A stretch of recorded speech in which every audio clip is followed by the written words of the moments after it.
Kaka. Ya boni. Ya na biso tolambi fufu moko na lambi kuna. Siku ezandi ya pamba. Balambi bi pondu me pondu na kokolia ngote. Na oki bolambi soso.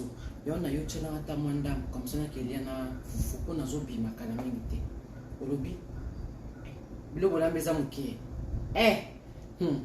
Soko bolambi ka soso moko. Bino 10 personnes boza ndako ka soso moko ya onde bolambi.